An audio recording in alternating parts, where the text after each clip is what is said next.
والله لولا الله ما اهتدينا ولا تصدقنا ولا صلينا فأنزلا سكينة علينا وثبت الأقدام إلا قينا. கண்ணியமிக்க முஃமினீன்களே, சங்கையான இந்த முஹர்ரம் மாதத்தில் நாம் நினைவில் வைக்க வேண்டிய, நினைவு கூறப்பட வேண்டிய விஷயங்களில் ஒன்றுதான் இந்த தீனுக்கு தன்னை அர்ப்பணித்த ஹஜ்ரத் உமர் இப்னு கத்தாப் ரலியல்லாஹு தஆலா அன்ஹு அவர்களுடைய ஷஹாதத். இந்த முஹர்ரம் மாதத்தில் தான் அவர்கள் ஷஹீதானார்கள் என்று வரலாறு நமக்கு சொல்லி காண்பிக்கிறார். யார் ஹஜ்ரத் உமர் ரலியல்லாஹு அன்ஹு? கண்மணி முஹம்மது ரசூலுல்லாஹி ஸல்லல்லாஹு அலைஹி வஸல்லம் அவர்களுடைய துஆவினால் இந்த தீனுக்கு கொண்டு வரப்பட்டவர்கள். அல்லாஹும்ம அஇஸ்ஸல் இஸ்லாம பிஉமர் இப்னுல் கத்தாபி ஹாஸத்தன், யா அல்லாஹ் உமர் அல்லாஹ் அவர்களை கொண்டு இஸ்லாத்திற்கு நீ கண்ணியத்தை தா என்று ஸல்லல்லாஹு அலைஹி வஸல்லம் துஆ செய்தார். அவர்களுடைய வருகையினால் இஸ்லாத்திற்கு அல்லாஹு தஆலா ஒரு தனி கண்ணியத்தை ஏற்படுத்தி கொடுத்தான். சஹாபிகள் சொல்கிறார்கள், மாசில்னா இஸ்ஸத்தன் முன்து அஸ்லம உமர், உமருல்லாஹ் இஸ்லாமில் ஆனதிலிருந்து நாங்கள் எல்லாம் கண்ணியமானவர்களாக அறியப்பட்டோம்னு சொன்னாங்க. ஹஜ்ரத் உமருல்லாஹ் இஸ்லாமான உடனே ஜிப்ரீல் இஸ்லாம் இறங்கி வந்தார்கள்.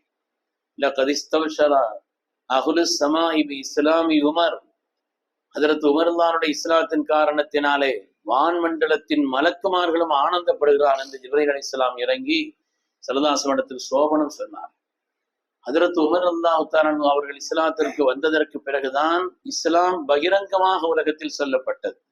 அதுவரை ரகசியமாக யாருக்கும் தெரியாமல் ஒளிந்து ஒளிந்து அப்படி இஸ்லாமை சொல்லிக் கொண்டிருந்த ஸல்லல்லாஹு அலைஹி வஸல்லம் ஹஜ்ரத் உமர் ரலியல்லாஹு அன்ஹு அவர்கள் 40வது நபராக இஸ்லாத்தை ஏற்ற பொழுது அல்லாஹ் ஆயத்திறக்கினான், யா அய்யுஹன் நபியு ஹஸ்புக்கல்லாஹ் வ மன் இத்தமஅக மினல் முஃமினீன், நபி அவர்களே போதும், நீங்களும் உங்களோட ஈமான் கொண்டவர்களும் என்று அல்லாஹ் தஆலா அந்த ஆயத்தை இறக்கிய பிறகு ஹஜ்ரத் சய்யிதுனா ரசூலுல்லாஹி ஸல்லல்லாஹு அலைஹி வஸல்லம் அவர்கள் இஸ்லாமை இந்த உலகத்திற்கு பகிரங்கமாக அறிவித்தார். ஹஜ்ரத் உமர் ரலியல்லாஹு தஆலா அன்ஹு வீரம், தைரியம் மிக்கவர்கள், சிறந்த புத்திசாலி அவர்கள், சிறந்த தலைவர், ஒரு சிறந்த தொண்டரும் கூட. ஹஜ்ரத் உமர் தான் இஸ்லாமான உடனே நேரா முதல்ல அபூஜஹல் வீட்டுக்கு தான் போனாங்க. கதவை தட்டி சொன்னாங்க, நான் இஸ்லாம் ஆகிவிட்டேன்னு சொன்னாங்க. அப்படி அன்றைய காலகட்டத்தில் அது ஒரு சாதாரணமான விஷயம் அல்ல. அல்லாஹு தஆலா இந்த தீனுக்கு அவர்களை கொண்டு ஏராளமான மேன்மைகளை தந்தான். ஒவ்வொரு ஜும்மாவிலும் உலகமெல்லாம் அவர் நினைவு கூறப்படுகிறார்கள்.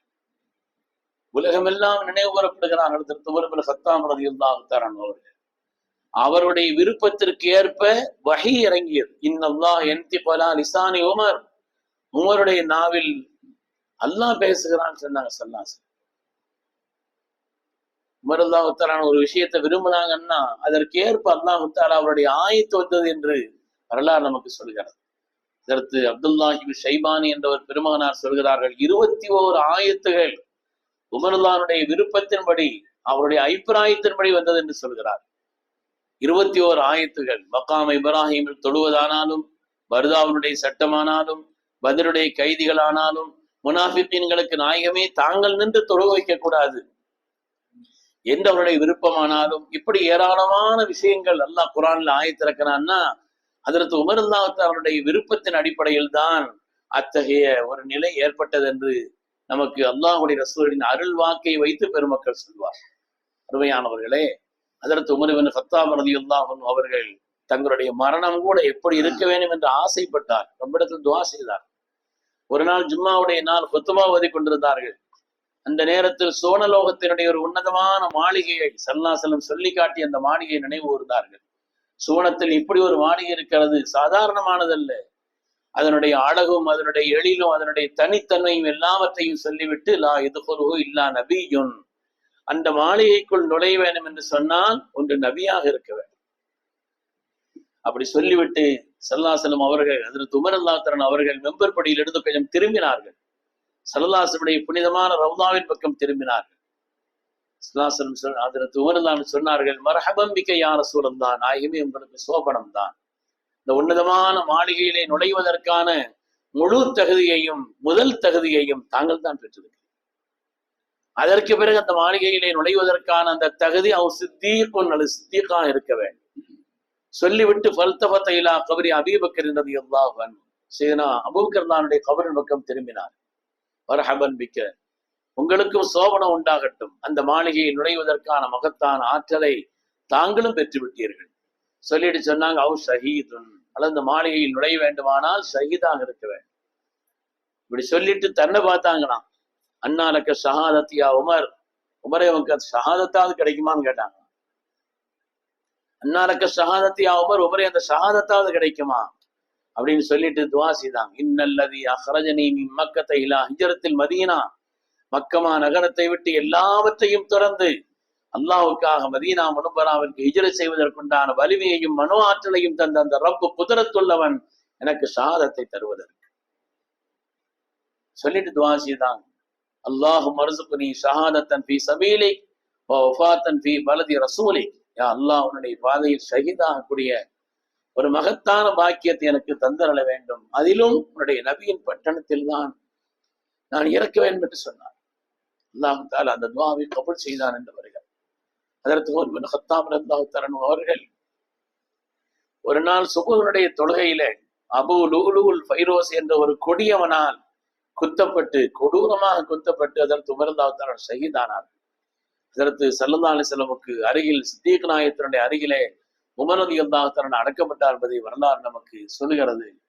அல்லாஹ் தஆலா அந்த பெருமக்களுக்கு அவர்களை எல்லாம் சந்தித்து சலாம் சொல்லும் நசீபை தந்தருள்வானா. கண்ணியமானவர்களே, அவர்களின் காரணத்தினால் இஸ்லாமத்திற்கு ஏற்பட்ட கண்ணியமும் மகத்துவமும் சாதாரணமானதல்ல.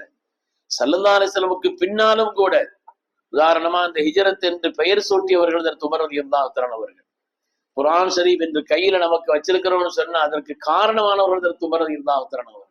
சஹாபாக்கள் ஒவ்வொருவற்றையும் தனித்தனியாகத்தான் பிரதிகள் இருந்தது. அதற்கு உமர் தான் முதல்ல யோசனை சொன்னாங்க. நிறைய ஹாஃபில்கள் ஷஹீதாகி விட்டார்கள், அதனால இந்த குர்ஆனை நாம் ஒன்று சேர்க்க வேண்டும், ஒரு நூல் வடிவில் அதை ஒன்று சேர்க்க வேண்டும். அதற்கு சித்தீக்குல் அக்பர் கூட யோசிச்சாங்க. ஸல்லல்லாஹு அலைஹி வஸல்லம் அப்படி ஒண்ணு நமக்கு சொல்லலையேன்னு சொன்னாங்க.